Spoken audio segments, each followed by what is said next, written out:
Mothers, మీరు no చెప్దాం అనుకుంటున్నారు కానీ చెప్పలేకపోతున్నారు.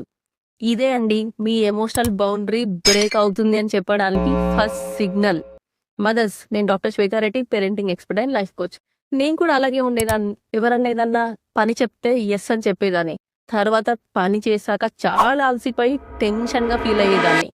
ఒకరోజు మా పిల్లలు, మమ్మీ నువ్వు ఎందుకు ఎప్పుడు ఇలా స్ట్రెస్గా ఉంటావు అని చెప్పేసి అడిగారు.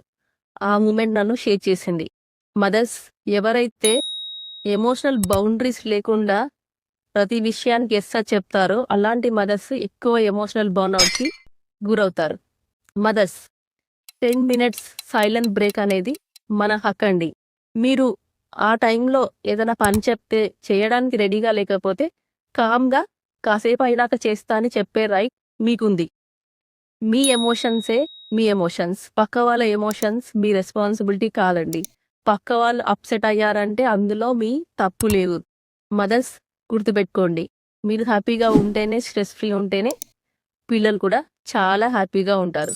సో ఈ రోజు నుంచి మీ చుట్టూ కొన్ని ఎమోషనల్ బౌండరీస్ పెట్టుకోండి.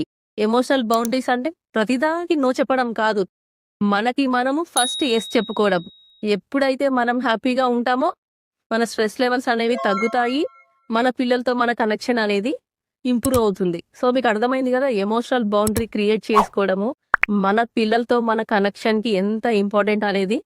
సో నేను ఎక్స్పెక్ట్ చేస్తున్నాను ఈరోజు మీ చుట్టూ మీరు కొన్ని క్లియర్ ఎమోషనల్ బౌండరీస్ సెట్ చేసుకోండి అండ్ హ్యాపీ లైఫ్ని స్టార్ట్ చేయండి. Thank you.